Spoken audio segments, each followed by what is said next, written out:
Rainbow Six Siege is a worldwide phenomenon, played by over 50 million people and heading into its 5th year with even bigger and bolder plans. It's easy to think that it was always destined to succeed, but every game has those moments, those key decisions that can either make it or break it.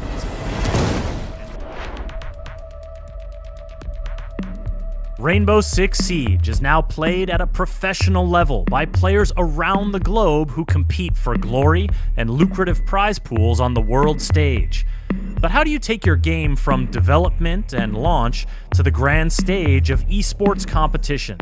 The answer is, you don't do it alone. From the first competition that we did internally, it was a goal. Everybody wanted to be like an esport game. The legends of this internal tournament that they had between the devs, that's when they kind of knew they had something really good going on. There was no big crowds, but they saw how people reacted and how people got excited and how we have something really solid. Like this can happen. The reality though is that you cannot say it's an esport game until it's accepted by the community. So everything was based on the competitive aspect of the game. And even though we were not able to say it out loud, it was always a focus. I mean, the first SI was that first moment of like, we have teams from all sorts of places around the world. Like we have that are quite excellent, honestly, that play at a much higher level than we imagined. It was, yeah, it's hard to describe what really makes a game ready for this, because nobody's ever ready for it. I think it's just, the community wanted it. Team vitality! Gameplay first is always the rule on R6. It needs to stay like that. It will always stay like that. So everything is made for the competition, the fun, the appeal of an operator, but it needs to be an esport game. Far side, the others are now over towards B looking for it. Needs the one. We will head to overtime. Because we really maintain, I think, a virtuous circle between the community, the professional scene and how competitive the game is and the game, it just contributed to what the Six Invitational is today, which is, going from 300 people to 5,000. They say if it ain't broke, don't fix it. But there was a time when Rainbow Six Siege was, well, if not broken, then certainly in need of a tune-up. With growth comes the need, I think, for a team to adjust. It was very important to say, okay, what we're delivering is not at the level of quality that it should be. A lot of what we were doing was not scalable.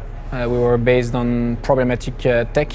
Ubisoft always wanted, to have this kind of game, like live games that last forever. Siege was the first one to encounter, let's say, the limitation of how we were making game before that. And that means on the way, we had to learn and we had to adapt. Operational is really the moment where the team had a big discussion with the company to say like, okay, so now we are on the way to be what we always wanted to be. That means a game that lasts forever.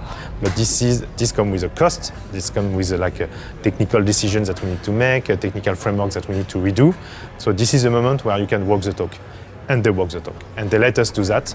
And this was a turning point because this is where we were able to modify our ship to be like this big everlasting ship that Siege is going to be for the next 10 years.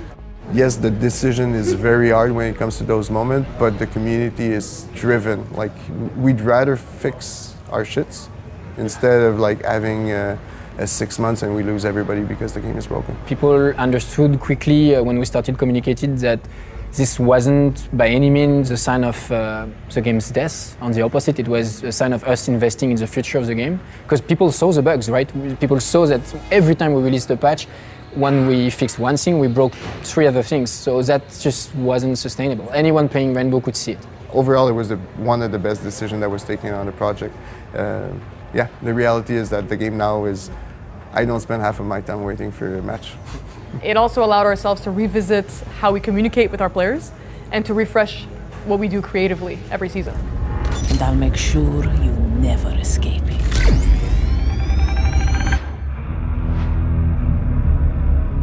We are talking about the things that won, but there were also some other stuff that didn't won. Like they had to make some concession to be able to build this game and ship it in time and stuff like that. And what is coming in the near future is a realization of this vision, of this premise. And I will give you a concrete example.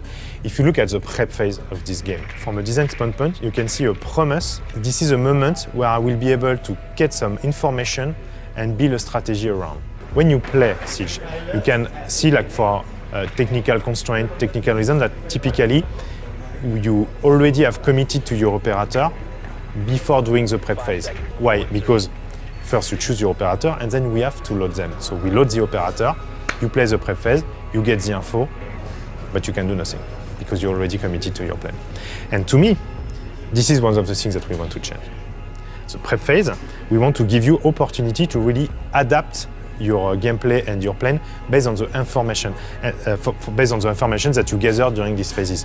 And it's, in a way, it's something new because clearly it will change the gameplay. But if you think about it, it was here since the beginning. You know, even in the name, prep phase. It's just like for technical constraint. There is a lot of reason of why we ended in this situation. But now, after 4 years, it's time to reopen and to finish to execute the vision of Xavier Marquis. This is to me the future that is coming.